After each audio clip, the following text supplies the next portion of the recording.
Bonjour à tous et bienvenue sur ce mug numéro 222. Nous sommes le lundi 19 octobre 2020 et on démarre tout de suite.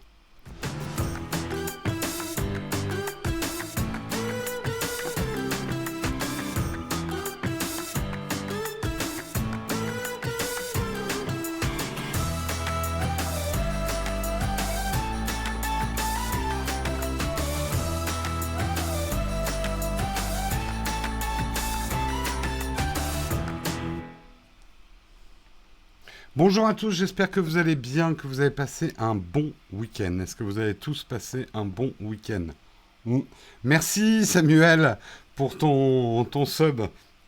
Niveau 2, septième mois d'abonnement. Quelle fidélité Samuel. Mm.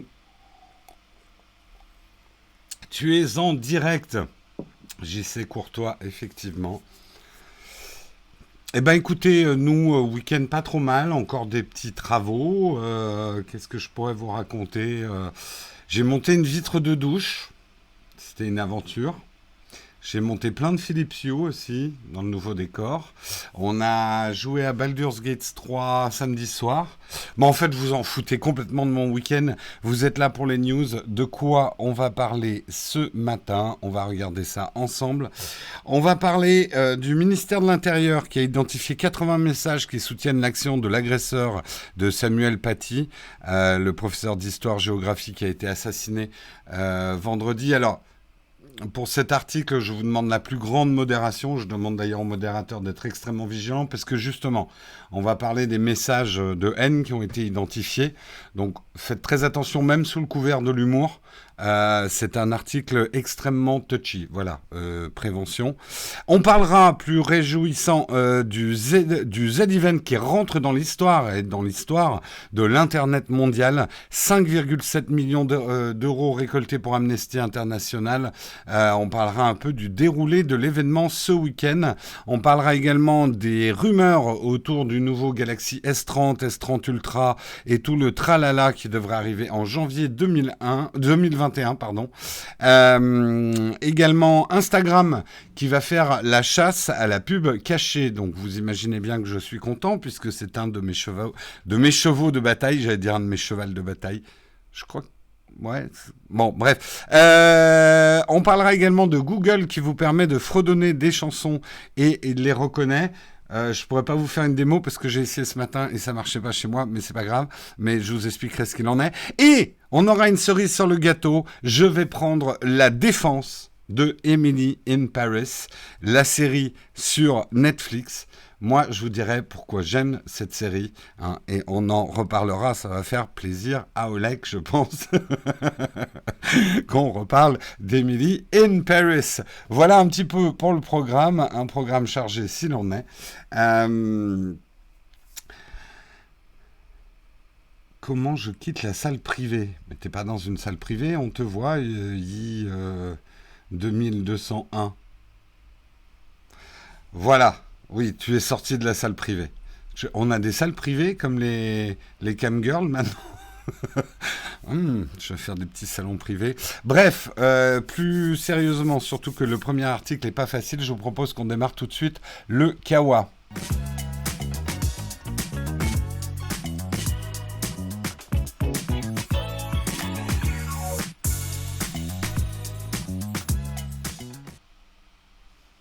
Le Kawa ce matin, on va commencer effectivement par un article sensible. Je vous demande de faire très attention à ce que vous mettez dans la chatroom pendant cet article, parce que justement, on va parler de la responsabilité de ce que les gens disent autour de cette histoire. Donc, s'il y a bien un sujet sur lequel il faut éviter les débordements, l'humour au 10e degré à la française, non mais je disais ça pour rire, etc., c'est bien sur ce type d'article. Vous n'êtes pas sans savoir, si vous suivez les nouvelles, que vendredi a été assassiné un professeur d'histoire-géographie, Samuel Paty. Le ministère de l'Intérieur français et la plateforme Pharos c'est la plateforme de signalement des contenus et des comportements illicites sur Internet, a identifié 80 messages qui soutiennent l'action de l'agresseur de Samuel Paty, a annoncé ce dimanche 18 octobre l'Élysée à l'issue du Conseil de défense. Dès lundi, donc dès aujourd'hui, des procédures vont être enclenchées envers ces 80 personnes, procédures qui seront diligentées contre les personnes qui les ont diffusées. Marlène Schiappa, la ministre déléguée chargée de la citoyenneté, se rendra d'ailleurs le même jour dans les locaux de Pharos. Un renforcement de cette plateforme est envisagé. Le ministère de l'Intérieur a également présenté lors de ce Conseil de défense une liste d'associations considérées comme liées à la mouvance islamiste et dont il considère que les discours de haine peuvent conduire à des actes comparables à ceux de vendredi. Emmanuel Macron veut que soit examiné dans les meilleurs délais comment il est possible de les entraver. La police et la justice vont déclencher un plan d'action dans les prochains jours. Enfin, le président de la République a demandé à ses ministres de réfléchir à la manière dont peut être enrichi le projet de loi contre le séparatisme qui doit être présenté le 9 décembre au Conseil des ministres.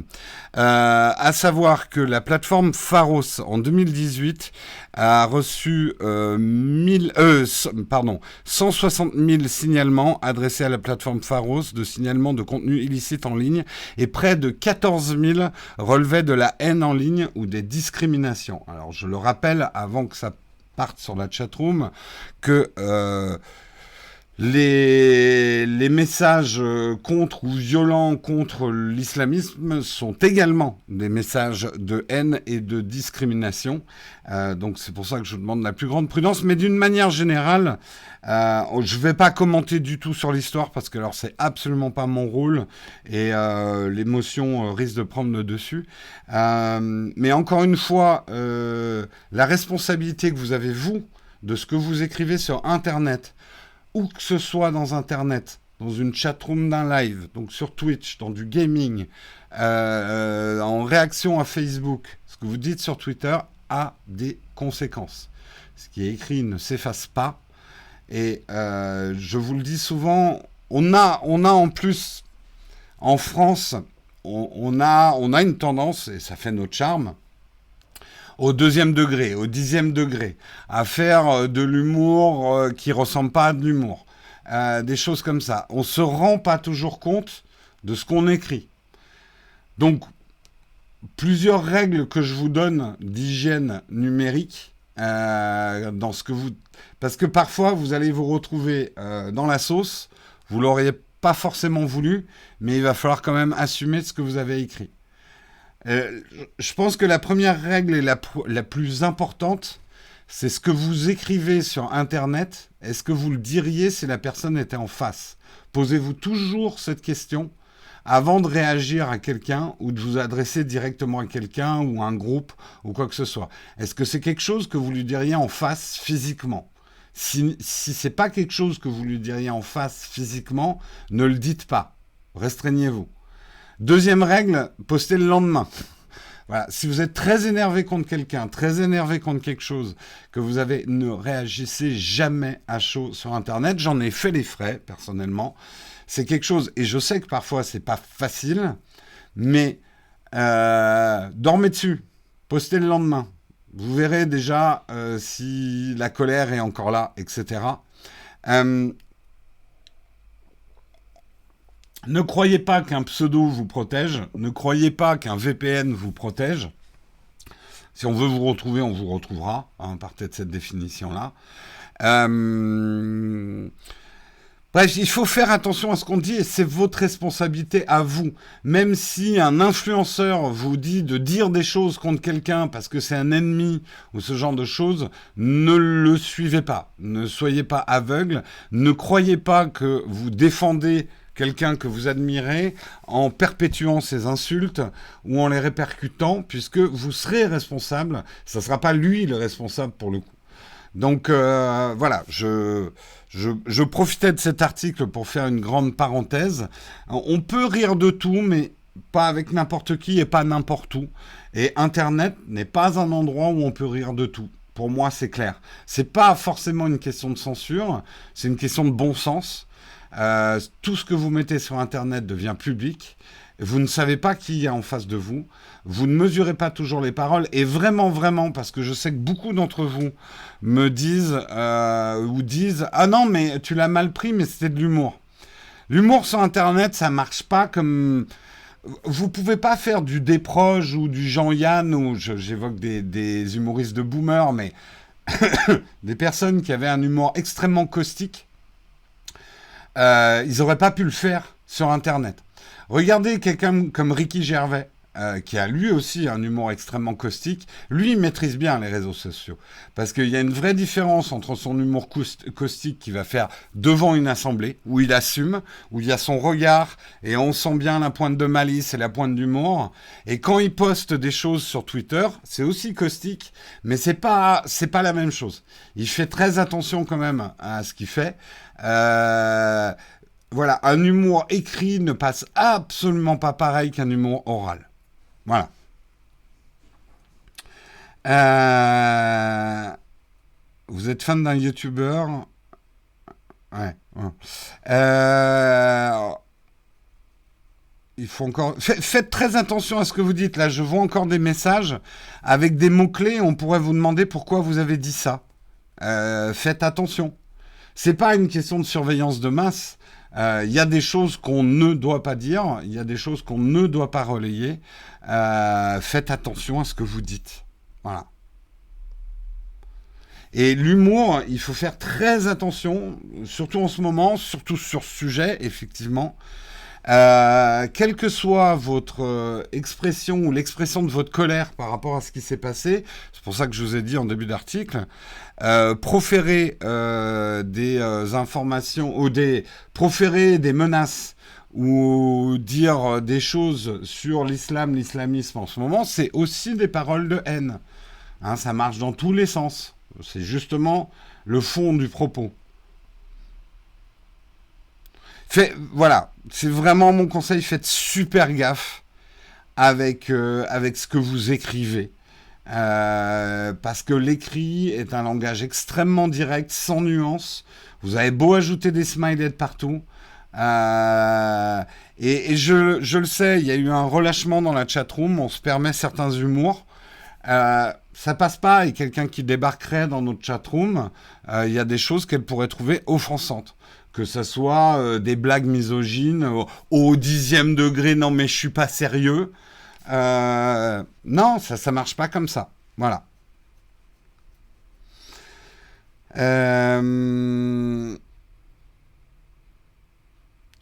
Quelque part, oui, Brio, il faut plus rien dire sur Internet. Oui, oui, oui, oui. À la limite, je suis assez d'accord avec toi. Faut être laconique et avoir. On peut faire de l'humour cacaproute. On peut faire de l'humour très direct, très facile, l'humour à l'américaine, ce genre de choses. Mais les traits d'esprit à la française, les trucs au 10e degré et machin, ouais, il faut se censurer. En tout cas, c'est le conseil que je vous donne. Alors après, vous pouvez aller hurler à la censure tant que vous voulez. C'est ça. Vive les VPN, ça t'aidera pas, hein, F5 PBG. Il y a des moyens relativement faciles de vous retrouver, même à travers un VPN. Il faut pas croire.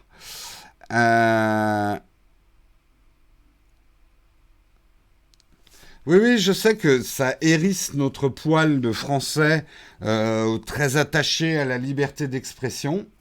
Ben, moi, je vous le dis, la liberté d'expression existe, mais méfiez-vous du média que vous utilisez, ce que vous dites, à l'endroit où vous le dites. C'est pour ça que je dis, l'humour, pour moi, vraiment, je le crois fondamentalement, on peut rire de tout.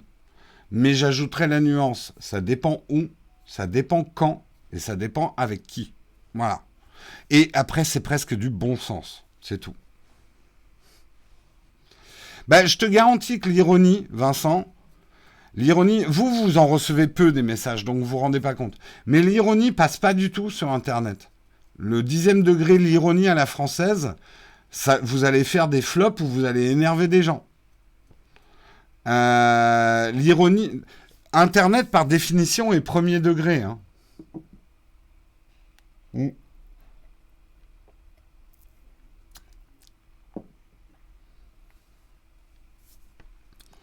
Et déjà l'ironie, moi je vous dis souvent ajouter des smileys, mais même avec des smileys, ça passe pas super bien, quoi.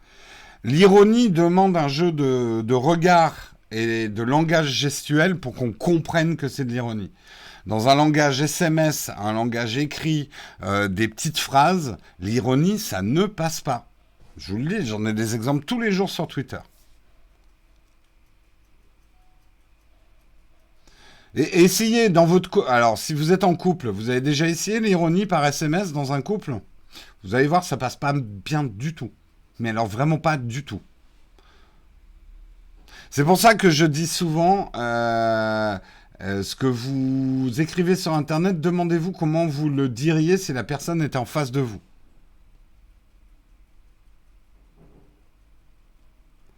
C'est pas une question de puritanisme ou d'hypocrisie. Il y a des choses que tu n'imprimerais pas dans un journal non plus, en humour. La liberté de parole, oui, mais il faut le média crée le message. On va pas refaire les cours de philo de terminale, hein. Il y a des choses qui ne passent pas. Donc votre humour ne sera pas compris. Et si votre humour n'est pas compris, il va être pris au premier degré. Et de la bonne ironie à la française au premier degré, ça s'appelle une insulte. Voilà.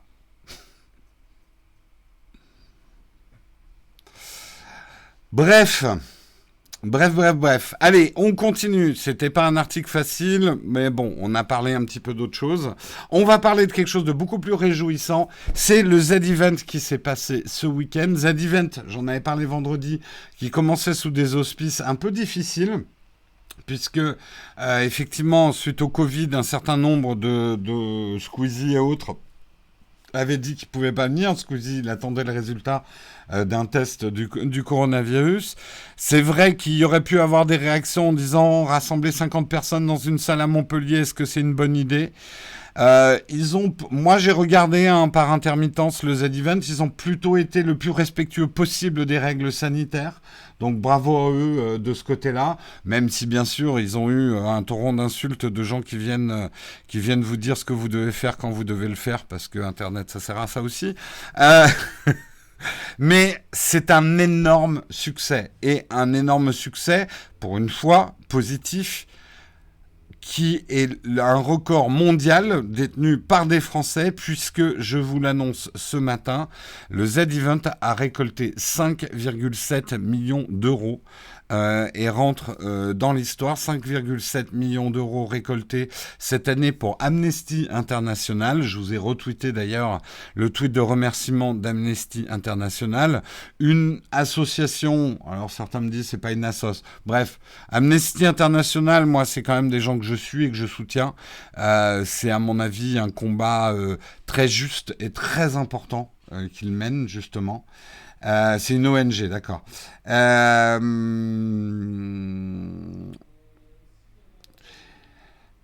Et la première édition du Z-Event qui avait lieu en 2016. Alors d'abord le Z-Event, hein, c'est créé par Zerator et Dash. Ils ont créé ça en 2016 à Montpellier. La première édition a réuni plus de 170 000 euros pour l'association Save the Children. Seconde édition, 500 000 euros pour la Croix-Rouge. Plus d'1 million d'euros en 2018 pour les Médecins sans frontières. Et l'année dernière, pour l'Institut Pasteur, ils avaient un record de 3,5 millions d'euros avec un pic de viewers à 592 000 viewers. Imaginez, là on est combien nous ce matin? Merde, j'arrive pas à voir. On est 452. Waouh, on est beaucoup.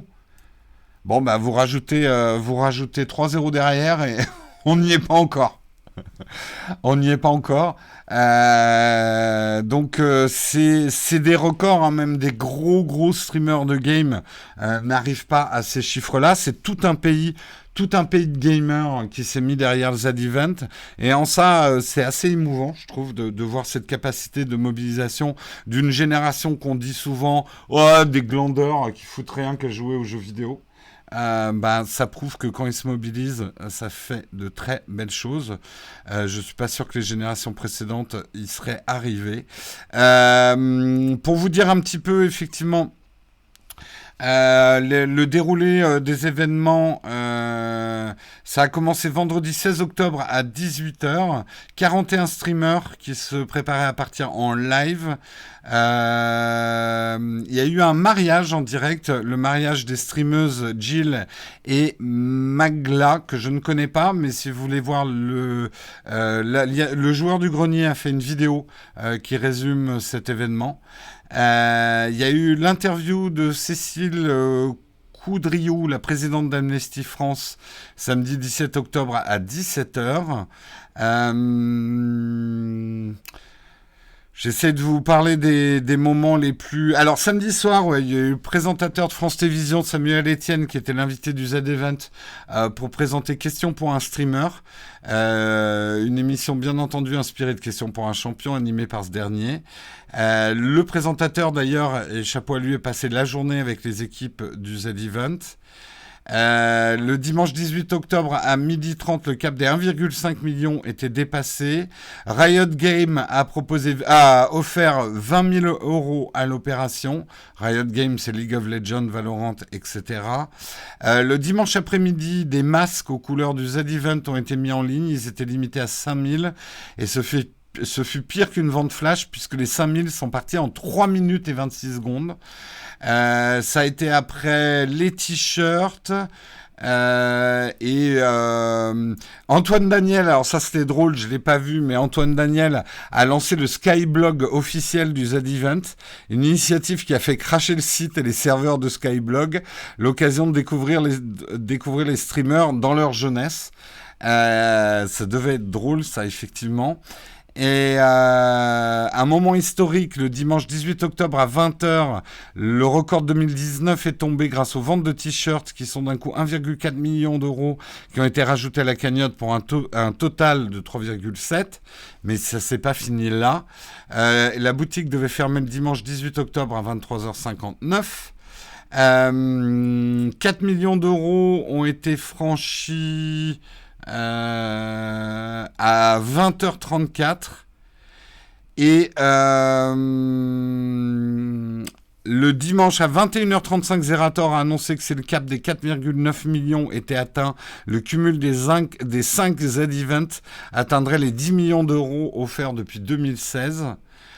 Et à 23h15, à seulement 45 minutes de la fin de l'événement, le Z-Event dépasse la barre des 4,5 millions d'euros. Sprint final, ça s'est terminé à 1h du matin avec un cumul de 5,7 millions d'euros. C'est un record mondial, c'est un record absolu. Un énorme bravo aux organisateurs parce qu'alors organiser un truc comme ça, c'est des bons leaders. Je sais pas ce que feront dans 20 ans Zerator et son collègue que je vais retrouver. Je connais Zerator, mais c'est vrai que l'autre, je connais moins. Dash, pardon. Dash. Mais c'est bon quand même d'arriver à organiser un truc comme ça. Hein. Mm. C'est très fort. Et voilà, je le redis, c'est aussi la preuve que toute une génération de gamers, de jeunes gamers, et pas que des jeunes d'ailleurs, sont capables de se mobiliser et de faire de grandes choses. Donc ça fait chaud au cœur. Ouais, pas mal pour des gogoles qui jouent juste aux jeux vidéo, ouais, tout à fait. Non, non, mais c'est un moment fort pour une génération, je pense, et c'est une preuve de mobilisation. Et alors je participais pas aux Z-Event, mais je me sens voilà transporté par ce genre de truc. C'est clair.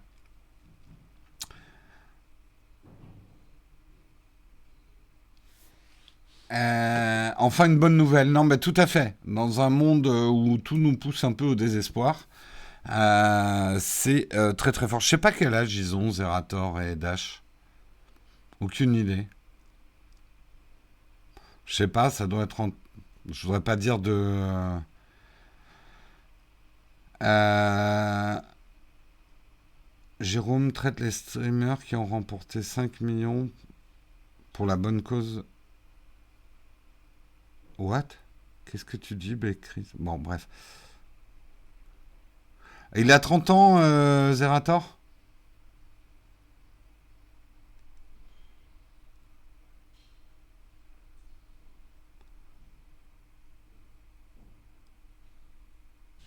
Certains disent il répondait pas à... Tu vois, l'ironie ne fonctionne pas par texte, ouais, c'est clair. Il est né en 90, Zerator, ouais, donc 30 ans.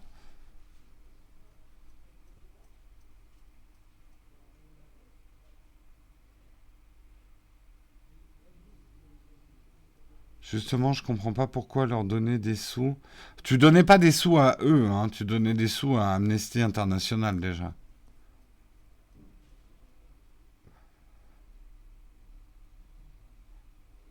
Pro tip pour l'ironie sur Twitch, ajoute ce smiley à la fin de ton message.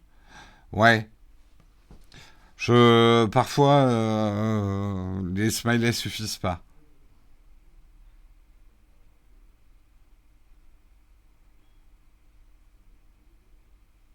Lol, même moi le réac, je trouve ça bien. Les stars sont dans les hôpitaux, pas derrière un écran.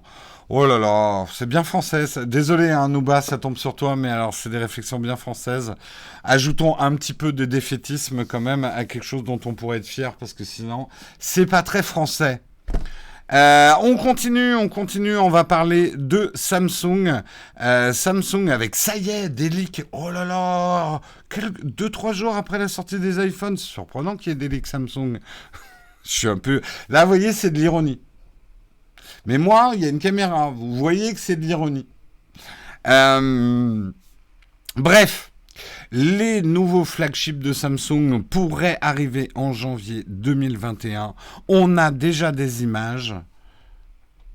Voilà, ça serait le S30 et ça serait le S30 Ultra.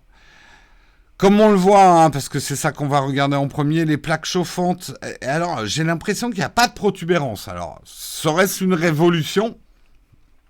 Est-ce qu'enfin on aurait des smartphones un peu plus épais? Ou alors est-ce qu'ils auraient trouvé comment faire des objectifs un peu plus plats? Mais du coup, est-ce qu'il va y avoir des problèmes optiques? Est-ce qu'ils vont pouvoir mettre 7 verres? Euh, Toutes ces réponses en janvier. Euh, Ça, c'est de l'ironie, ouais. Les plaques chauffantes, alors on voit, hein, ça occupe quasiment maintenant un quart de l'appareil. J'exagère un peu, mais ça commence à prendre vraiment de la place, hein, toutes ces caméras. Peut-être plus harmonieux. J'aime bien comment ils ont inclus dans le... Si c'est vraiment ça, j'aime bien comment ils ont inclus dans l'arrondi les caméras. Bon après, est-ce que le design arrondi, c'est pas un peu démodé avec ce qu'a fait Apple? On pourra en débattre pendant longtemps. Euh, alors, bien évidemment, c'est des rumeurs, c'est des leaks, c'est des protos, on n'en sait rien. Ils appellent les téléphones les S21. C'est pas faux. Je sais pas pourquoi j'ai dit le S30. Si, alors le S30 Ultra. Bon, enfin, alors attendez, New Galaxy, c'est un peu le bordel. Euh, Bah non, moi on parle bien de S30 standard et de S30 Ultra, hein. Ou S21. On ne sait pas encore effectivement. euh, on ne sait pas encore quel va être le nom. Moi, je suis pas un fan des formes complètement arrondies comme ça. J'étais pas fan à l'époque des iPhones. Après, je préfère encore ça au truc avec l'écran trop arrondi. Où on n'avait aucune prise quand on prenait des photos. Mais voilà. On n'en sait pas tellement plus, hein. Ça serait 6,7 inches pour l'écran. Le S30 Ultra est plus large. On serait dans du 6,7 ou du 6,9 pouces, ce qui devient vraiment tablette-like. On parle d'un stylet qui serait fourni avec le Ultra, mais qu'on ne pourrait pas mettre dans le Ultra comme un Note. Bizarre, bizarre. Pourquoi pas? Mais du coup, le Note, est-ce qu'ils vont continuer à le faire? En tout cas, ce qui va être intéressant d'observer, au-delà de ça, c'est que jamais une sortie de Samsung aura été aussi proche d'une sortie Apple. Donc on va pouvoir peut-être comparer les appareils photo des deux sans qu'on ait plein de gens qui disent «Ah mais c'est dégueulasse de comparer des appareils qui ont 6 mois d'écart». Voilà. Euh, Juste après Noël, une bonne époque pour vendre un smartphone. Tout à fait, Vaya. Janvier est un mois plus lucratif que les cadeaux de Noël, hein, puisque c'est le mois où les gens dépensent l'argent de mémé qu'ils ont eu à Noël. Ça dépend des produits, mais pour des produits tech comme ça, qui sont typiquement pas forcément des produits qu'on vous achète pour Noël parce que c'est un peu cher, mais plutôt qu'on va s'acheter avec l'argent collecté à Noël, janvier est un mois énorme, effectivement. Comme le stylet du iPad Pro, ouais. Ouais, sauf que là, ça serait donné, quoi. Est-ce qu'après Noël, il n'y a pas un encombrement de revente? Ouais, ça c'est un autre truc, mais...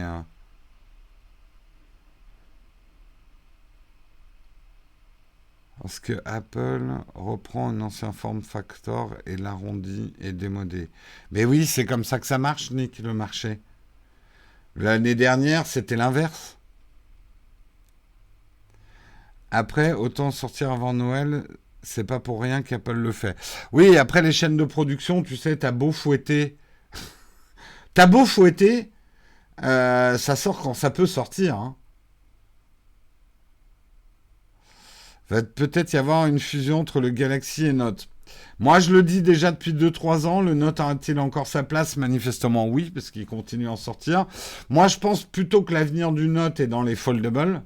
Mais il va falloir qu'il baisse un peu de prix. Donc, on verra. Bonjour Jérôme, en parlant de Samsung iPad Air 2020 ou Samsung Galaxy Tab S7. Un peu de patience, tu auras bientôt la réponse à cette question, je n'en dis pas plus. La la la. On continue, et je voulais vous parler d'Instagram. Instagram qui va faire la chasse à la pub cachée. Et moi, je suis bien content parce que vous savez que c'est un de mes chevaux de bataille, le stop pub cachée. Je n'ai absolument rien contre la pub. Je n'ai absolument rien contre les sponsors dans les vidéos. Au contraire, je pense que c'est même plutôt un business sain pour les influenceurs, les youtubeurs, les vidéastes, quand c'est bien fait et quand c'est pas caché, quand on est complètement transparent avec son public. Et c'est vrai qu'il y a beaucoup de dérapages de pubs cachées sur Instagram notamment, avec des influenceurs qui dissimulent le fait qu'ils sont payés par des marques et qui vous disent «Oh là là, j'ai utilisé cette nouvelle crème de jour, elle est absolument incroyable, il faut que vous l'essayiez aussi, voici mon lien affilié». Mais non, j'ai pas du tout été payé pour vous dire ça, et en fait, ils sont payés. Tout ça jette l'opprobre, un vent de suspicion, une défiance. Et vous avez raison d'être défiant envers les influenceurs. Du coup, même quand on essaye d'être honnête en tant qu'influenceur, il y a constamment des gens qui vont vous dire «Ouais, mais t'as été payé pour dire ça, c'est juste pas possible». Aujourd'hui, moi, je peux pas parler avec enthousiasme d'un produit sans qu'on me dise «T'as été payé pour en parler». C'est pas possible. Pas plus tard que ce matin, Olek, qui croyait que j'étais payé par Netflix pour parler d'Emily in Paris. Alors que mon enthousiasme est candide, sincère et honnête. Alors, vous allez me dire, oui, mais Jérôme, regarde, chaque fois que tu nous parles de Peak Design, oui, mais je ne suis pas payé. Alors là, vous me direz, oui, mais qu'est-ce qu'être payé? Là, je vous dis, bah, c'est quand on me donne de l'argent. Vous allez me dire, oui, mais on te donne des produits. Et là, je fais, oh là là là là. Retenez vos chevaux. D'abord, vous n'avez pas tout à fait tort, mais vous n'avez pas tout à fait raison. Sur les dons de produits qui sont la zone grise, est-ce qu'on peut estimer qu'un influenceur est payé à partir du moment où on lui a donné un produit? Et le problème est encore plus flagrant sur Instagram. Et c'est justement pour ça que Instagram veut faire la chasse. Moi, j'ai fixé une règle pour Nowtech à propos des dons de produits, qui est que, d'abord, il y a deux choses à prendre en compte qui sont super importantes. La valeur d'un produit, c'est quoi? C'est la valeur marchande, c'est-à-dire la valeur qu'il va avoir dans le magasin, ou est-ce que c'est la valeur qu'il a pour le fabricant? Parce que je vous garantis qu'une, je sais pas, une télé à 800 euros ne coûte pas 800 euros au fabricant. Donc s'il vous la donne, est-ce qu'il vous donne 800 euros ou est-ce qu'il vous donne le prix de fabrication que ça lui a coûté pour produire l'objet qu'il vous donne? Ça, c'est la première chose. La deuxième chose, vous oubliez toujours tout ce qui est frais de transport. C'est-à-dire qu'il y a beaucoup de produits, si on devait les renvoyer après les avoir utilisés, ça coûterait pas forcément les frais postaux, même si ça peut être très très cher, par exemple pour une télé, mais c'est plutôt que pour gérer la logistique des retours produits, il faudrait que la marque embauche des gens. Et c'est par exemple ce que Samsung fait. Samsung ne donne, je crois jamais ou hyper rarement des produits. Il les récupère, mais du coup, il y a toute une équipe de gens qui sont salariés pour récupérer les produits, ce qui coûte cher quand même à Samsung. Bref, tout ça pour dire, moi la règle que j'ai fixée, c'est qu'un don de produit au-dessus de 800 euros, on estime qu'il y a eu paiement. Mais en dessous de 800 euros, on estime, et je parle de la valeur en magasin, parce que moi je connais pas la valeur de combien ça leur coûte. En dessous de 800 euros, on estime que c'est un échantillon. Donc vous le voyez dans mes tests, quand c'est écrit que je teste un échantillon, c'est qu'on m'a laissé le produit. Pour tout vous dire, il m'arrive même de renvoyer des échantillons parce que ça encombre mon atelier. Vous allez me dire, mais t'as qu'à nous les donner, t'as qu'à nous les envoyer, t'as qu'à nous les faire gagner. Non, j'ai pas le temps de m'occuper de ça, de vous envoyer des trucs par la poste, aller faire la queue à la poste du coin, non, enfin, c'est hors de question. Sinon, effectivement, il y a beaucoup de produits qu'on m'a donnés qu'on utilise quand même. Ça, c'est son célèbre. Je regarde pas la chatroom, je sais déjà ce que vous dites. Je ne regardais pas la chatroom, mais je la regarde maintenant. Bref, tout ça pour dire, en Angleterre, en tout cas, Instagram a décidé de faire la chasse à ça. Et moi, ça me dérangerait pas qu'on fixe des règles. Moi, je me suis fixé des règles à moi-même. Mais si l'État me dit, attends, tout don de produit est un paiement, ok. Moi, j'estime que c'est pas un paiement parce que je peux pas payer mon loyer avec des smartphones. Je peux pas payer ma bouffe avec des smartphones. Donc, c'est des dons, mais j'ai pas forcément besoin qu'on me donne le produit. Je l'utilise pas forcément et j'ai pas le temps d'aller le revendre sur le bon coin. C'est du gaspillage technologique. En même temps, tu crois que de renvoyer les trucs avec des gros camions, avec du carton d'emballage, c'est forcément écologique? Je sais pas non plus.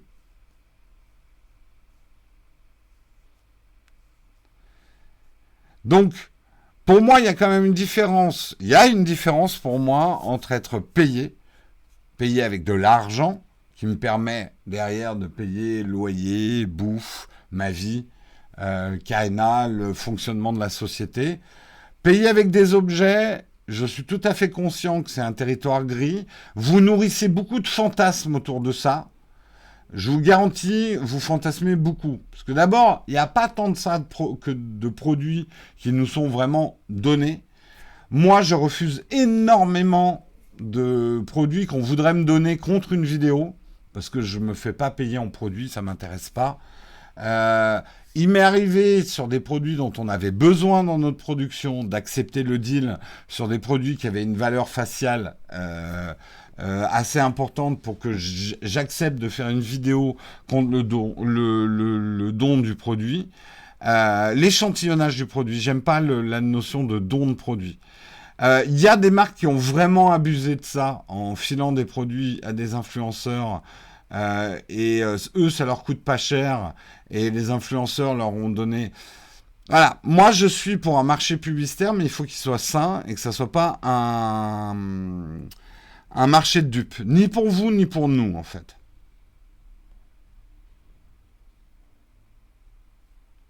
Alors, la télé LG, c'est un très bon exemple, Rayon. Si tu regardes la vidéo que j'ai faite sur la télé LG, j'ai déclaré, entre guillemets, auprès de vous que c'était une vidéo sponsorisée parce que la télé LG, pour moi, avait une valeur au-dessus de 800 euros. Donc j'ai estimé, et bon, c'est vrai que ça tombait plutôt bien, ma télé avait 15 ans. Donc vous avez vu depuis d'ailleurs, j'ai pas fait de test de télé. Donc c'était un peu l'occasion faisait le larron, mais j'ai précisé, j'ai eu un discours avec la marque, j'ai précisé que la vidéo était sponsor du coup, parce que j'estime que j'étais payé avec un produit.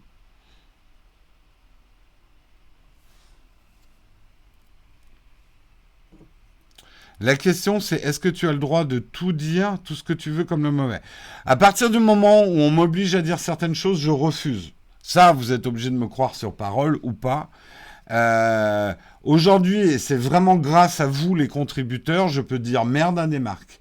Et il y a des marques qui m'ont clairement fait comprendre qu'elles préféraient que leur pub soit cachée, et j'ai pu leur dire fuck you. Et ça fait d'abord énormément plaisir. Et c'est vraiment grâce aux contributeurs, ça. Parce que grâce aux contributeurs, le salaire de Karina n'est pas complètement mis en péril si j'accepte aucun sponsor dans le mois. Voilà. Ça ne m'oblige pas à accepter des sponsors.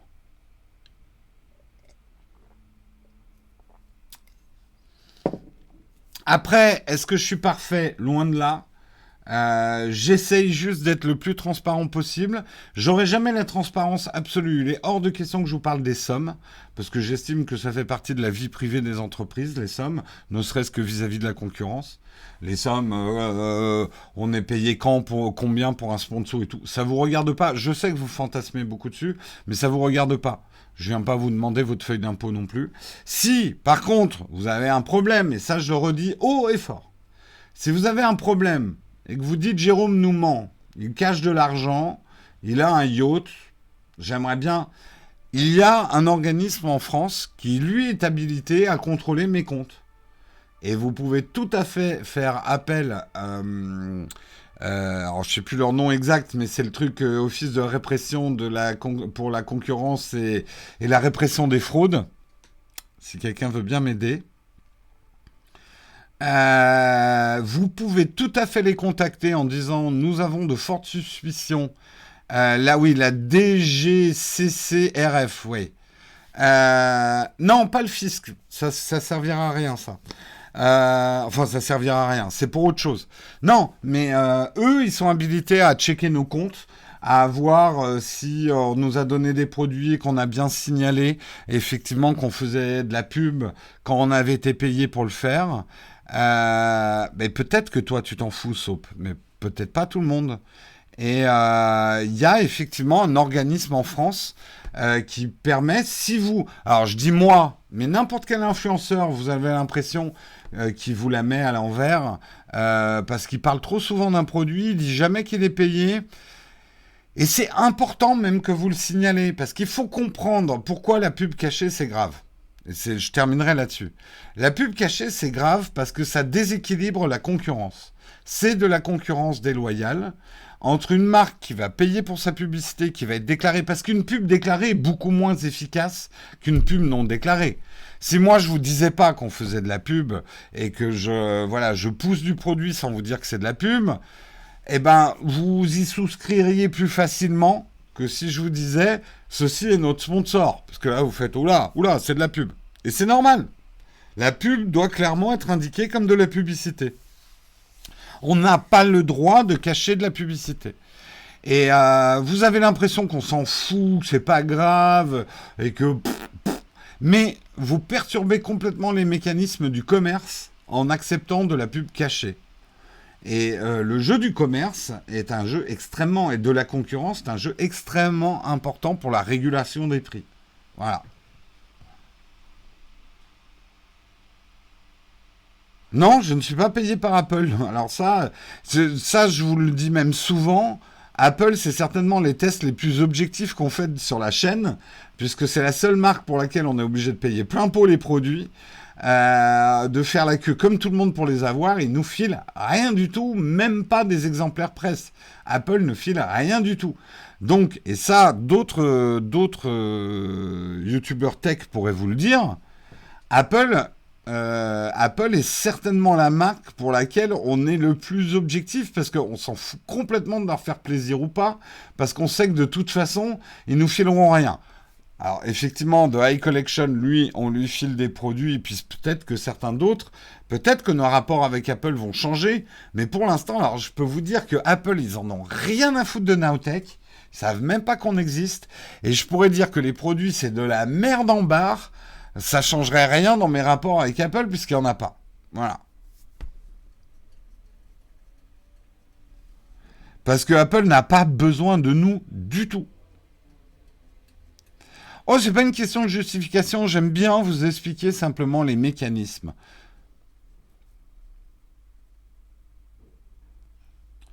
De toute façon, Titou, l'objectivité chez les youtubeurs, déjà, je pense que vous foutez un doigt dans l'œil jusqu'au genou. L'objectivité chez les influenceurs n'existe pas et c'est pas leur rôle. Un jour, je vais vous faire une vidéo bien chiante sur la subjectivité et l'objectivité. Et pourquoi vous avez besoin de subjectif aussi. Moi, j'estime que je partage ma passion. Je fais 100% du subjectif. N'attendez pas de l'objectivité de ma part. Je sais qu'on me dit ah mais si t'es très objectif. En fait non, mais pas du tout. Puis alors je cherche pas à l'être. Sinon j'aurais fait une carrière de journaliste à la limite. Mais c'est pas ce que j'ai envie de faire.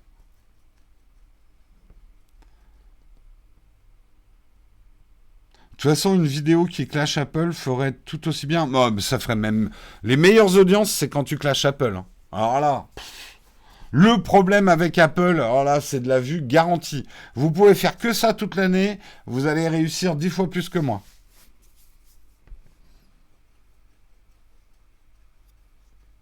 Oui, mais 01net, c'est des journalistes, Sultan. Ah, moi, je partage ma passion. Je donne effectivement une opinion complètement tranchée, complètement biaisée. Je vous biaise. Pardon. Excusez-moi. Ah ouais, non, l'objectivité, vieux fantasme. Vieux fantasme de viewer. Désolé de vous le faire. Allez, une brève pour finir. Google peut reconnaître les chansons que vous fredonnez, un petit peu en retard sur les autres, hein, parce que Shazam le fait déjà. Mais maintenant, vous pourrez le faire avec Google. Alors, j'ai fait un essai tout à l'heure, ça marche pas chez moi. Il arrive à reconnaître la chanson. Alors, vous pouvez maintenant la fredonner, chanter en yaourt, et vraiment, moi, j'ai une voix, c'est une catastrophe. Je vais faire un dernier essai en direct avec vous. Parce que quand même, pour l'amour de la science...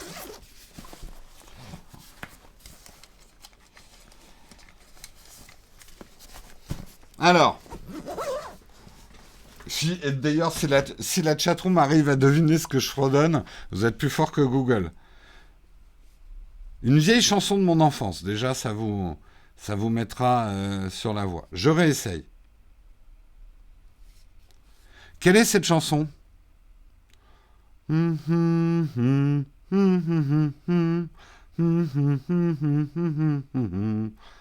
attendez, il n'a pas enregistré.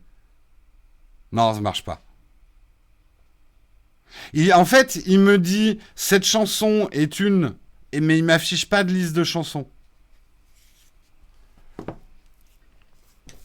Tu vois, Nartao, je le disais tout à l'heure que l'ironie passait mal. Même avec un XD derrière. Mozart. Mais allez vous faire... Non, c'est... Merde, comment s'appelle cette chanson déjà? I'm Living on a Jet Plane par John Denver. C'est vieux, hein. C'est même plus vieux que moi, je crois. C'est quoi le titre déjà? John Denver Airplane. Alors en plus c'est triste, John Denver il est mort aussi dans un accident d'avion. Living on a Jet Plane. Je vous la passe pas, je vais me faire striker. Oui, le chanteur est mort, c'est horrible. Il a fait cette chanson sur I'm Living on a Jet Plane et sa passion c'était le pilotage d'avion. Et il s'est craché avec son avion. C'est pas drôle. Je sais pas pourquoi je rigole, mais c'est pas drôle. Non, mais je suis nul en chant, en fredonnement, je suis nul. Bref, tout ça pour dire, vous pourrez fredonner quand ça marchera. Alors, ça ne marche pas en français pour l'instant sur iOS. Par contre, ça marchera sur Android. C'est pour ça que, d'ailleurs, les plus observateurs, c'est quoi ce smartphone? Ça serait-il pas un Pixel 5? Ah non, ça, c'est pas le Pixel 5. C'est le 4AG. Le 4A 5G. Mais on te les a donnés ou quoi? Euh, il est là, le 5. Ah oui, pardon. Il est plus petit, le... Ça, c'est le Google 5. J'aime bien les covers qu'ils fournissent avec. On dirait un peu des vieux pulls chinés de pépé. Mais c'est rigolo, ça change. C'est pas mal.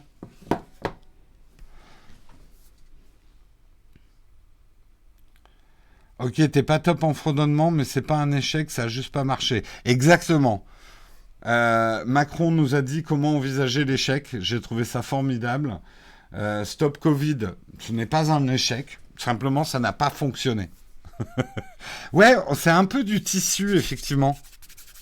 Mais je trouve ça très original. J'essaie de vous le montrer de plus près, mais bien sûr, je ne vais pas avoir une coopération de mon autofocus. Allez, focus un peu. Oh là là là là là. C'est une catastrophe. Ça y est. Ah, il est presque. Ah, mais il comprend pas parce qu'il y a des reflets de lampe dans la partie. Ouais, il comprend rien en fait, ce pauvre GH5. Ça y est. Ah non, c'était trop beau. Bon, il n'y arrivera pas. Ma scolarité n'est pas un échec, tout à fait. Ma vie n'est pas un échec, elle a juste pas réussi.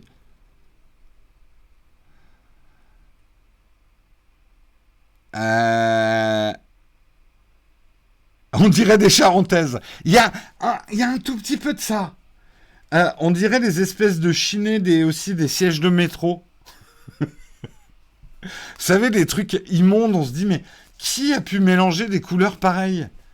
Mais quel esprit malade a eu cette idée?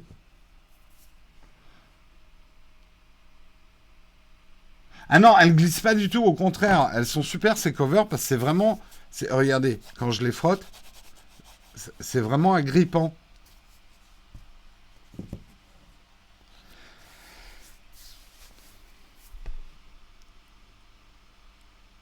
Euh, J'attends ta vidéo sur tous anti-coronavirus. What? Les sièges d'autocar au lycée, ouais, c'est un petit peu ça. Euh, Ah, ils ont fait la récup des sièges de métro de Paris, ouais, peut-être. On dirait des limes à ongles géantes. Il y a un peu de ça. Il y a un peu de ça. Voilà, c'était en tout cas la dernière news. On va passer à la cerise sur le croissant. Mais avant, je voulais parler de notre sponsor. Vous avez une semaine pour jouer. Le tirage au sort, c'est vendredi. Vous pouvez gagner un Shadow PC toutes les semaines avec le mug Nowtech TV. Pour ce faire, c'est très très simple. Il suffit que vous composiez un tweet. Un tweet dans lequel vous mettez bien le hashtag LeMugNowTech, le hashtag ShadowPC, et vous nous dites à quoi vous utiliseriez ce Shadow PC, pour quel jeu et pour quelle application. C'est très important de mettre les deux hashtags dans votre tweet, parce que sinon, vous ne pouvez pas être dans le tirage au sort du vendredi. Donc, rendez-vous vendredi prochain, et bonne chance à tous, et on passe tout de suite à la cerise sur le gâteau. Sur le croissant, le gâteau.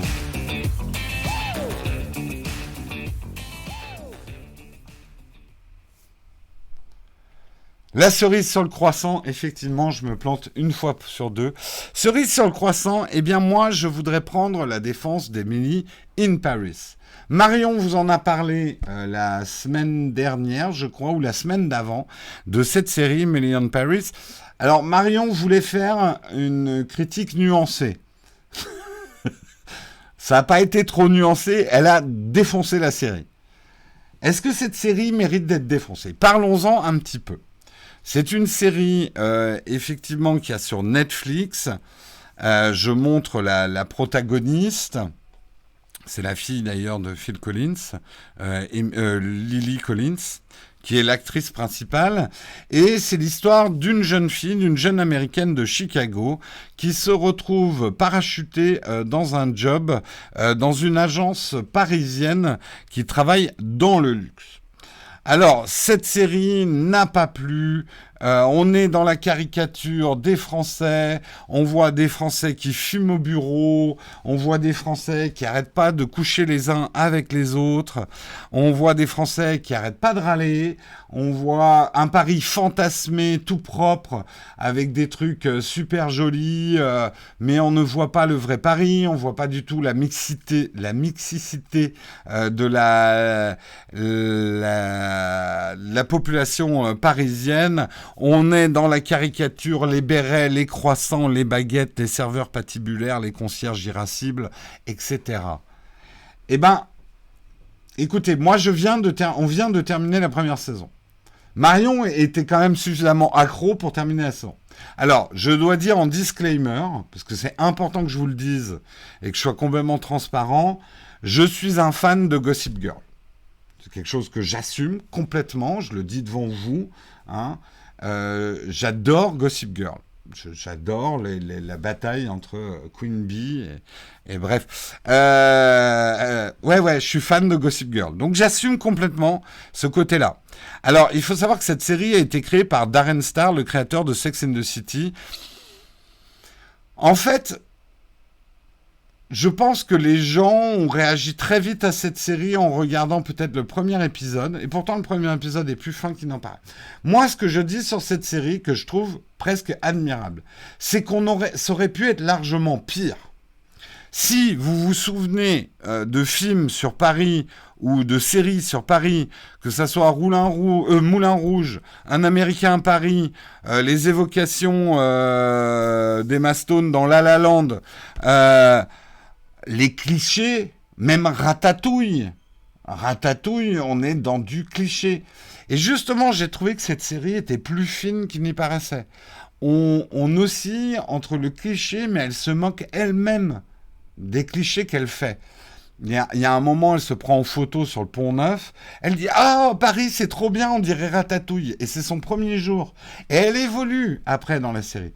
Alors, bien évidemment, c'est le créateur de Sex and the City.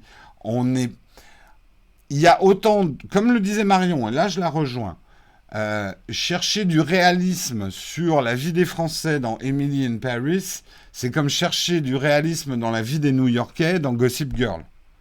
On est dans Gossip Girl, on est dans les gens de la haute qui vont dans des écoles friquées. Là, Emily in Paris, elle est déjà dans le milieu de la mode. Pour avoir travaillé dans le milieu de la mode, j'aimerais revenir sur quelques points de détail. Des mecs qui fument encore au bureau, j'en connais. Et dans le milieu de la mode. Cette espèce d'excentricité et presque de franchouillardise, parisianisme hyper prononcé, n'est pas que des caricatures dans le milieu de la mode. Et des gens qui s'habillent comme ça, en dehors de la Fashion Week à Paris, la semaine de la mode, pardon, y en a. J'en ai croisé, il y en a. Oui, je connais des filles qui s'habillent, on dirait des macarons. Et en fait, d'abord, je trouve que les les moqueries, les taquineries sont plus envers les Parisiens qu'envers les Français. Et en tant que Parisien, même si je suis né à Paris, bon, je suis pas un Parisien vraiment qui a vécu toute ma vie à Paris. Je suis comme tous les Parisiens, je viens d'ailleurs. Je suis né à Paris, mais on est parti tout de suite après ma naissance. Mais j'estime que je suis un vrai Parisien avec tous les travers d'un Parisien bobo, hipster, tout ce que vous voulez. Et justement, on s'en prend plein les gencives et ça fait du bien. Et moi, je trouve qu'il y a des trucs qui m'ont vraiment fait hurler de rire. Quand ils disent mais que serions-nous sans plaisir? Bah, on serait des Allemands. Enfin, il y a des trucs, je suis persuadé quand même qu'ils ont une équipe de Français qui écrivent. Parce qu'il y a des répliques, il n'y a que des Français qui pourraient les sortir. Et oui, on est dans les caricatures du croissant, mais elles s'en moquent quand même de ça. Alors, évidemment, bien sûr, on la voit pas se faire tabasser par des flics quand elle est dehors après 21 heures. D'abord, la série a été tournée avant le confinement, effectivement. Ça va être drôle, peut-être que la saison 2, ça va se passer pendant le confinement. Franchement, moi, je vous conseille. Elle est. Alors, c'est vraiment pas une série. Vous n'allez pas évoluer de la boîte crânienne hein, avec. Hein. C'est une série pure divertissement, feel good, machin. Il y a des moments qui vont vous énerver parce que nous, avec Marion, quand on regarde un épisode, c'est non. Là, ils exagèrent quand même un peu. On n'est pas comme ça. Ouais, enfin, tu sais, j'ai une histoire. Je connais quelqu'un qui a fait un truc un peu comme ça. Voilà. Il y a effectivement des caricatures. Ça aurait pu être largement pire. Rendez-vous compte que dans certains films américains, ils prennent des Québécois pour faire des Parisiens. Parce que ça coûte moins cher. Euh, je trouve qu'il y a certains acteurs français, alors pas tous, c'est vrai que le beau mec, là, désolé pour toi mon gars, mais il joue comme une patate.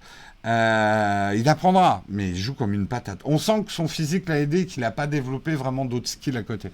Je suis horrible.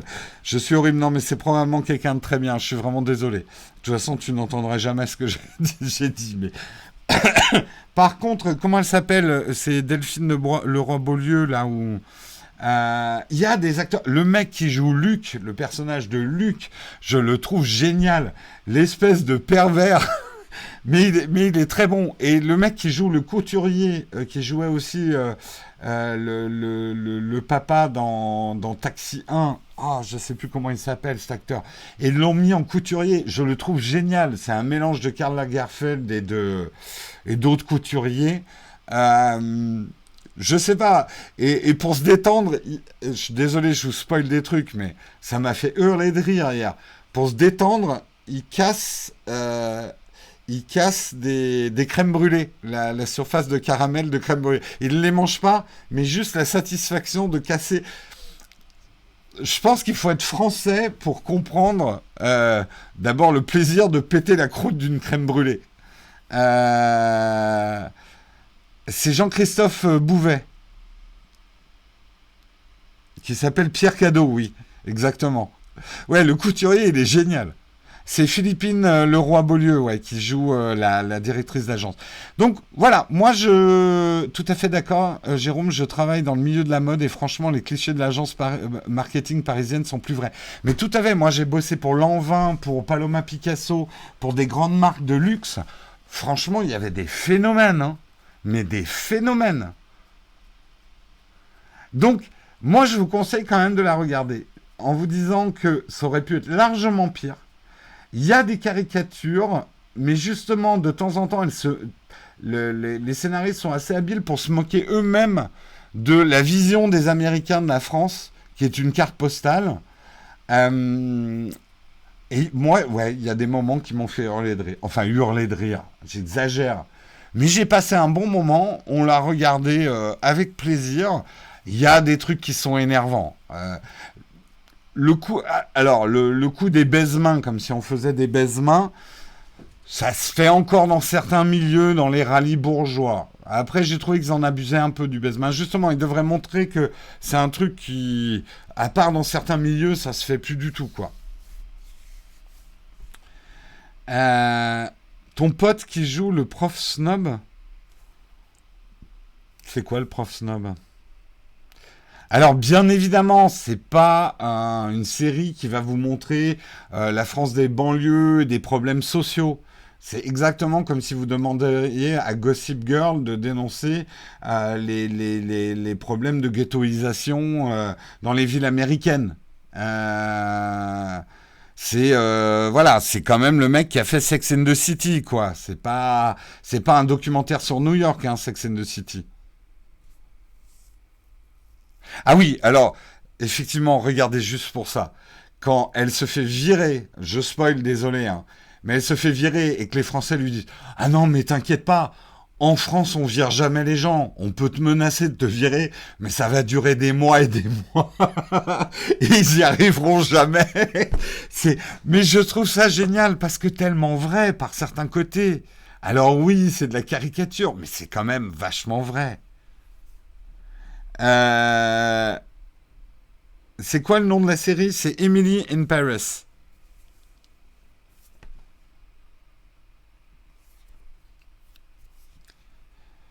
Oui, c'est un peu Melrose Place, mais quand même, j'ai trouvé, et ça m'a surpris de la part des Américains, qu'il y a une finesse dans certaines répliques. Et il y a des clins d'œil et il y a de l'ironie. C'est pour ça que je suis persuadé qu'ils ont une équipe française qui écrit certaines répliques. Parce que je veux pas faire... mais je pense pas qu'un Américain ne puisse écrire une réplique comme «Qu'est-ce qu'on serait sans plaisir?» Ah bah on serait des Allemands. Je suis désolé, mais ça c'est une réplique. C'est qu'il y a qu'un Français qui peut écrire ça. Ouais, c'est sur Netflix. C'est effectivement Darren Star qui a fait la série. Après, je comprends hein, toutes les critiques. Mais moi franchement, je l'ai trouvé agréable. Après, bien évidemment, vous pouvez pas vous arrêter. Je vous conseille, moi j'avais beaucoup été marqué à l'époque par un livre qui s'appelait Year and the Merde de Stephen Clark, qui parle d'une manière de sa vie en France un peu moins glorieuse, quoi. Là, bien évidemment, on est dans une France un peu sublimée, mais qui fait pas tant carton de pâte que ça. Elle marche dans une merde de chien quand même. Alors la merde de chien, elle est bien propre, hein. On voit pas le trottoir glissant, hein. Euh, Rien que cette scène est une insulte aux personnes licenciées qui en réalité doivent quitter le poste immédiatement. Oh, il faut pas prendre... Non, alors je suis désolé, Moni, si effectivement tu prends la série au pied de la lettre et au premier degré, il y a des choses qui vont te choquer et qui vont t'énerver. C'est clair. Et sur l'histoire des licenciements, je suis d'accord que certains licenciements, c'est dramatique. Je suis pas en train de lire des licenciements, mais tu peux quand même être d'accord qu'en France, licencier quelqu'un, c'est parfois très compliqué. Ça peut durer des mois. Moi, je l'ai vécu en agence de pub. Des mecs qui devaient partir, qui devaient être licenciés, et 6 mois après, ils sont encore là. Et de temps en temps, ils viennent à l'agence. Leur dossier est encore en cours. Contrairement, et c'est ça qui impressionne les Américains, contrairement à un licenciement à l'américaine, où le licenciement, c'est pas que dans les films, le licenciement à l'américaine, c'est tu dégages. Tiens, prends ce carton, tu mets tes affaires out, dehors. Et t'as pas de, tu n'as pas de chômage et de trucs comme ça, quoi. Alors c'est vrai que les merdes de chiens, ça va bien mieux hein, dans Paris. Il y en a, mais ça va bien mieux.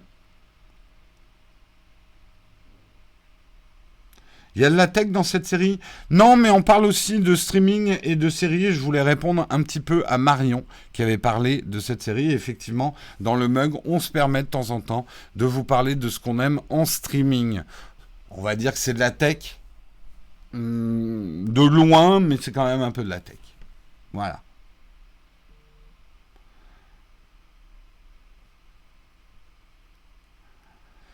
Voilà, alors j'ai déclenché toute une polémique sur le licenciement. Bref.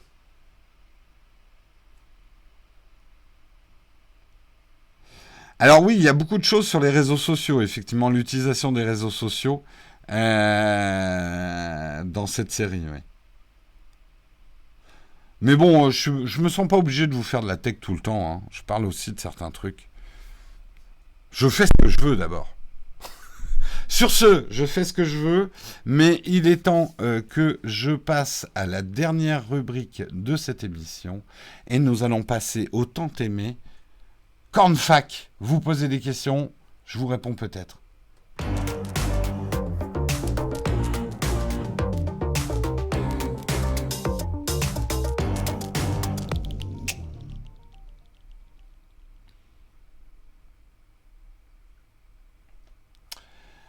Les cornfacs ce matin, est-ce qu'il y a des questions platinium? Je ne crois pas, pas de questions platinium, merci Samuel. Si vous avez des questions, après on peut continuer à parler. Ah oui, alors la série La Révolution, ça par contre j'ai pas du tout aimé, j'ai tenu 15 minutes. Désolé, hein. La série La Révolution, le pitch c'est que c'est pas, ça parle pas vraiment de la Révolution, hein. C'est qu'en fait les nobles sont devenus des zombies avec du sang bleu. Ça aurait pu être cool. J'ai pas trouvé que c'était super. J'ai trouvé que c'était beaucoup trop mal joué. J'essaierai d'insister peut-être, mais j'ai vraiment pas. Donc tu réponds peut-être à toutes les questions. Oui, c'est mon droit de ne pas répondre à toutes vos questions. Un jeu RPG à jouer à 2 manettes, ça existe. Je crois que Divinity, The Original Sin 2, est jouable à la manette sur Switch avec 2 manettes. Je crois, à vérifier. Entre un Pixel 4a, Pixel 5 et un S20, tu conseilles lequel? C'est quand même pas le même prix, hein, tout ça. Elle est un peu bizarre ta demande. Ça dépend, si t'as pas de budget le 4A, quoi. Pixel 5 et le S20. Moi j'avais bien aimé le S20, j'ai pas encore vraiment testé le Pixel 5.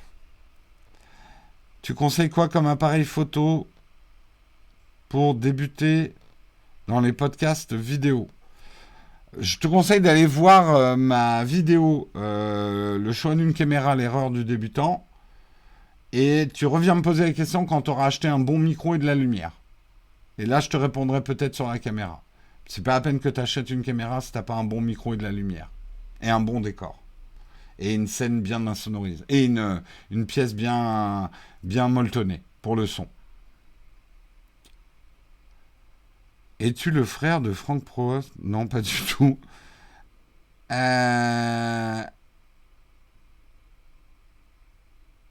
C'était une blague, répondre peut-être littéralement, t'as raison, ça passe très mal par écrit les blagues. Ah oui, ça passe très mal, ouais.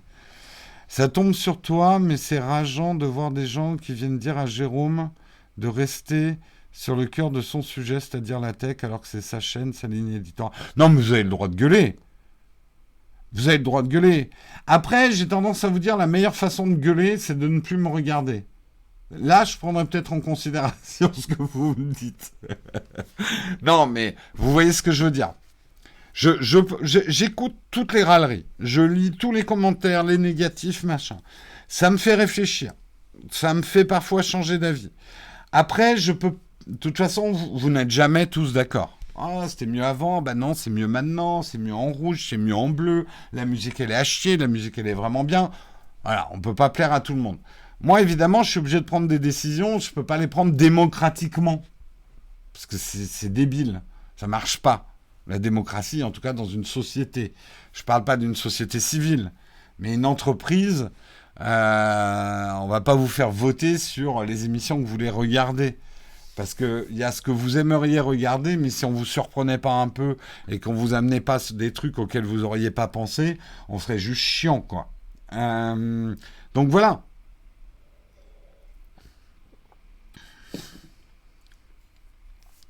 Ça va être mon premier iPhone, le 12 Pro. Ça va être dispo le jour J en boutique ou je rêve. Alors, il y a déjà des ruptures de stock. J'ai pas regardé, mais il y a déjà des ruptures de stock sur l'iPhone 12 Pro. Donc, j'espère que tu l'as précommandé. Le mug Nowtech est donc une dictature. Bien évidemment, c'est une dictature, mais c'est pas, c'est un fait. Moi, je tiens le crachoir, je tiens la caméra. Vous me voyez, je parle, et vous pouvez en gros juste me parler en tapant quelques mots. Il y a une injustice dans le rapport présentateur-public. On peut pas en faire un lieu de débat équilibré. Et j'ai jamais revendiqué le truc comme un lieu de débat équilibré. Ça peut pas marcher. Vous pouvez pas avoir un débat non plus avec quelqu'un qui est dans la télé. En fait, c'est ça qui est bien, mais une illusion. Avec le stream et une chatroom, vous avez l'impression de pouvoir parler avec le présentateur un peu... Mais non, c'est pas d'égal à égal. Parce que d'abord, moi, je lis ce que je veux. Souvent, je lis mal, en plus, ce que vous écrivez. Et derrière, j'interprète. Et je tiens le crachoir, donc on peut pas vraiment avoir un débat, quoi. Oui, je peux carrément ignorer ce que vous me dites, hein. Il n'y a aucun problème. Comment se passe la croissance d'audience de la matinale? Content? Oui, très content.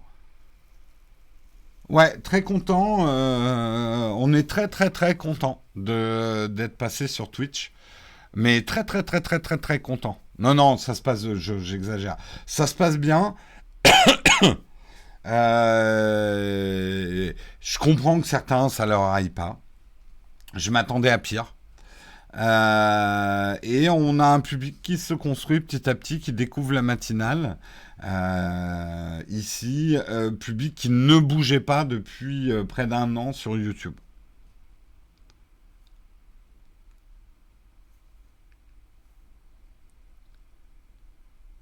Le passage sur Twitch a diversifié le public, oui, carrément. C'était un peu mon problème sur YouTube, au-delà du problème d'algorithme que je vous avais déjà expliqué avec les lives qui flinguaient nos vidéos normales en termes d'algorithme. J'avais quand même l'impression que le mug devenait un peu le rendez-vous des copains. Alors c'était cool, hein, une ambiance très familiale, mais je veux éviter le côté groupe de rock underground avec les happy few qui connaissent et qui ne partagent à personne. J'aime beaucoup hein, qu'on ait un noyau dur de fans depuis le début et tout, mais c'est pas le but de la chaîne de rester un fanzine intègre et de ne pas s'ouvrir à un nouveau public.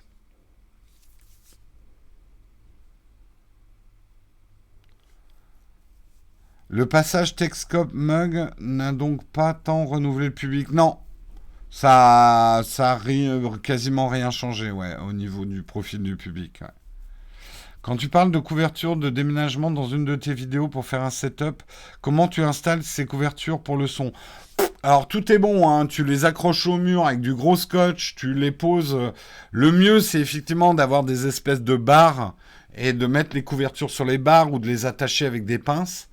En fait, simplement, tes couvertures de déménagement doivent être en face de l'onde sonore pour que l'onde sonore aille s'étouffer, se cracher en fait, dans les couvertures de déménagement.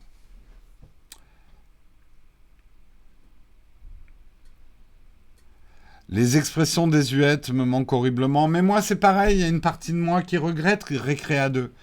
Mais il faut avancer. C'était bien Récréa 2. J'ai pas connu l'île aux enfants par contre. Donc les gens de ma génération qui me font des gros trucs de nostalgique sur Casimir et l'île aux enfants, je suis désolé, mais moi j'étais pas en France à l'époque, donc j'y comprends rien. Pollux mon cul. Casimir est moche par rapport à ce qu'on avait chez Sesame Street.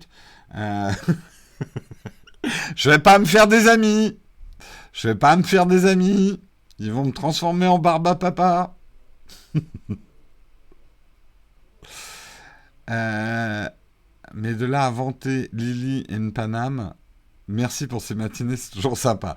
Ah, j'ai choqué des gens hein, avec mon Emily in Paris. Attention, hein, j'ai pas dit que c'était la meilleure série de tous les temps. J'ai pris sa défense.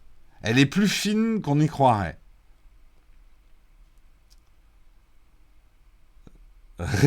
Respecte Pollux. Bordel. On touche pas à Casimir. Non, mais je faisais de l'ironie, hein, là. Je vous taquinais. C'est comme si je vous disais, je suis pas fan de Nutella. Et pourtant, c'est vrai. Hein. J'ai pas connu ça dans mon enfance. Moi, c'était le peanut butter. Désolé. Hein. C'est mon Nutella à moi. Hein.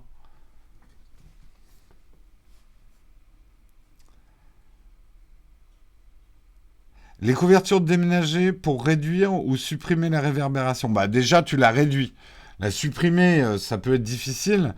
Mais si par exemple tu es dans un endroit où les murs sont très droits et très durs, mets des couvertures de déménagement autour de toi, hors caméra, et tu vas voir, ça va aller étouffer le son. Parce que l'écho, c'est quoi?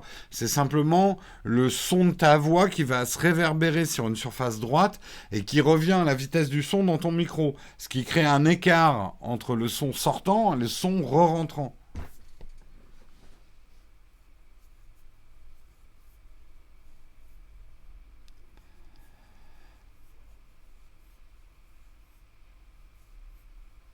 Euh, le peanut butter confiture, c'est vraiment bon. Il y a mieux. Peanut butter chocolat banane.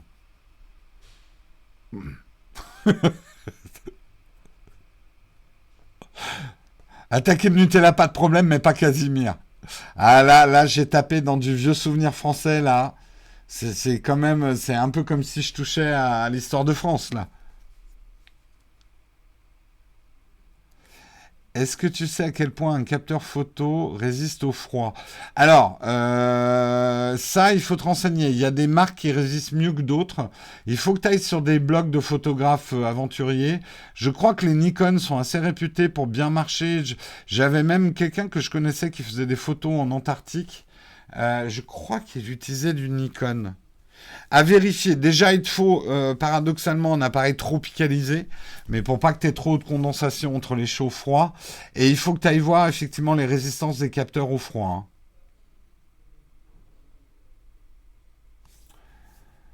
Euh, Il y a un léger décalage son depuis le début, même après refresh. Ça vient peut-être de chez toi, mais après, il y a toujours un très très léger. Alors, tu es peut-être très sensible au décalage, mais il y a toujours un très. Vu que le micro et la caméra ne viennent pas. Enfin, le micro n'est pas branché sur la caméra. Il se peut aussi qu'il y ait un petit décalage. Je checkerai au replay, hein.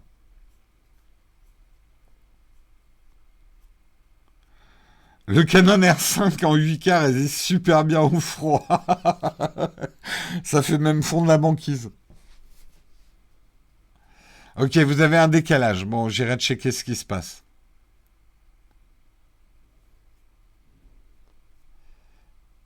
Mon enfance, oui, je l'ai passé aux États-Unis. C'est pour ça que je vous parle de beurre de cacahuète et de Sesame Street. Euh,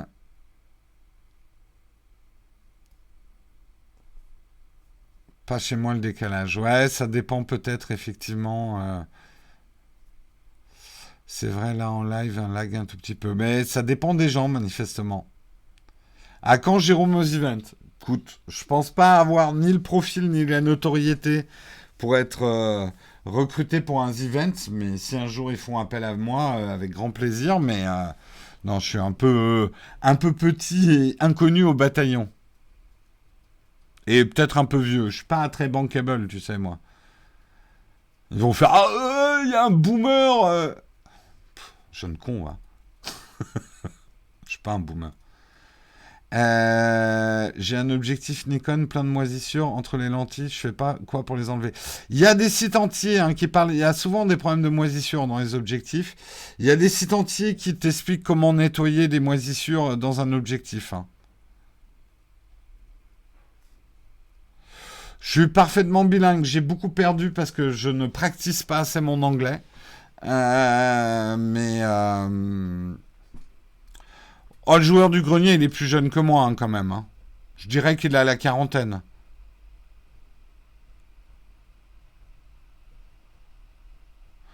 Je suis même pas un.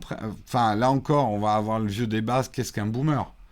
Je suis né quand même bien après la génération boomer. Les baby boomers, c'est mon père qui est un boomer.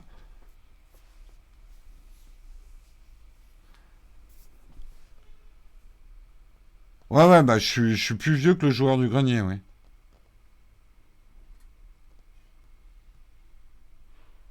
Quoi, t'as plus de 40 ans? Je sais pas.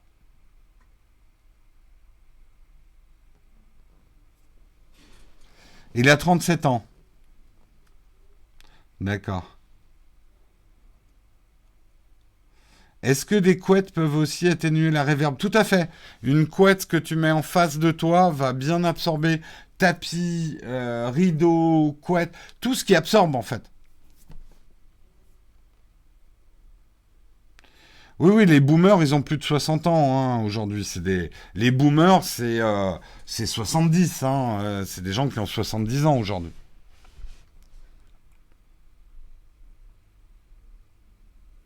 Bah après, je sais, être boomer est devenu un terme générique pour dire vieux, mais techniquement, boomer, c'est la génération du baby boom. Et moi, je suis la génération X. C'est la génération qui a démarré en 60. Je sais plus quand ça démarre, la génération X. Profitera-t-on de nos subs jusqu'à la fin du mois? Tu veux dire pour participer au jeudi contributeur? A priori, oui.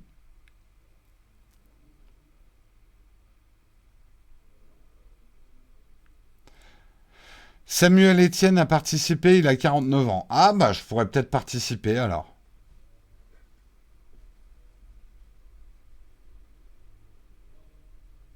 Entre fibre et 5G, tu préfères quoi? Bah, fibre. Après, j'ai pas la 5G, donc. Mais non, plutôt fibre. De toute façon, je fais plutôt confiance. Enfin, quand je peux, je préfère la connexion RJ45, fil Ethernet et tout. Euh, j'ai toujours eu des problèmes de stabilité avec tout ce qui était Wi-Fi. Alors la 5G justement amène de la stabilité. Faudra voir. Oui, j'ai moins que ta mère, Valéa.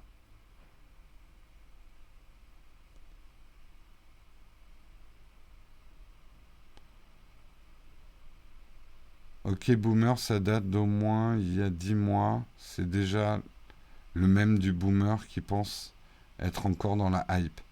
Oui.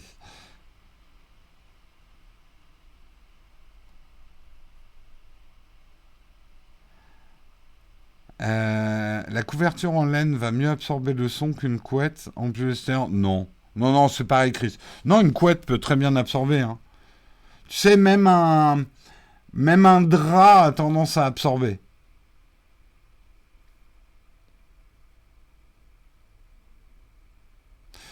Ouais, la génération X, d'accord, c'est de 65 à 80. Mais je suis né en 1971, voilà, ceux qui cherchent mon âge. Je suis né en 1971. Donc je suis génération X. Donc j'ai 49 ans, effectivement.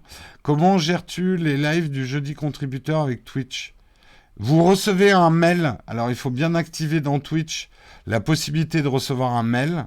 Mais je vous envoie un mail avec le lien du jeudi contributeur. Si vous êtes des subbers dans Twitch.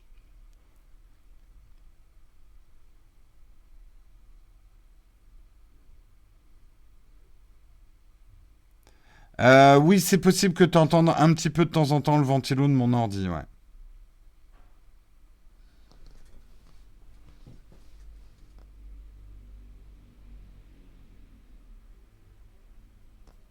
Et ouais, ouais, bientôt le demi-siècle, effectivement.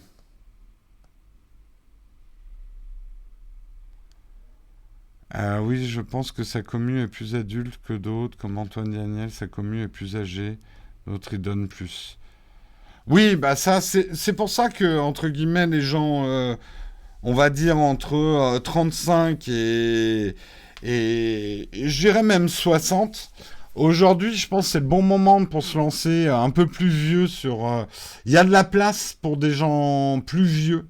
Les jeunes, ça commence à être un peu saturé en stream et tout, parce qu'il y a un nouveau public qui a envie aussi d'avoir du contenu pour eux. Euh, Moi, je suis un gamer de certes bientôt 50 ans, mais je joue quand même. Je vais pas m'arrêter de jouer aux jeux vidéo parce que j'ai bientôt 50 ans. Ça serait complètement stupide. Je fais ce que j'aime. Et j'en connais plein. On est la deuxième génération de gamers. On est la deuxième génération de geeks. Elle arrive vers les 50, 60 ans, cette génération-là. Donc, on a besoin de gens qui nous parlent aussi. On n'est certes pas forcément dans le même type de jeu qui vont plaire à des gamers plus jeunes. Donc, il en faut pour tous les âges, quoi. Mais oui, c'est pas une caricature de dire qu'aujourd'hui, il va y avoir un contenu pour vieux, mais qui est un contenu qui va être du Donjon et Dragon, des séries, des jeux vidéo, parce que c'est notre culture. On dit souvent l'accordéon, c'est un truc de vieux. C'est pas ça. L'accordéon, les musettes, correspondaient à certains vieux qui ont connu ça dans leur jeunesse. Eddie Mitchell, le rockabilly, c'était la jeunesse des boomers. Euh, Ils écoutent. Enfin, parfois on a cette caricature que quand on vieillit, on se met à écouter de la musique classique et des trucs de vieux. Ben non, on continue à aimer ce qu'on aimait quand on était jeune, quoi. Donc, moi j'aime toujours la tech, ça n'a rien changé.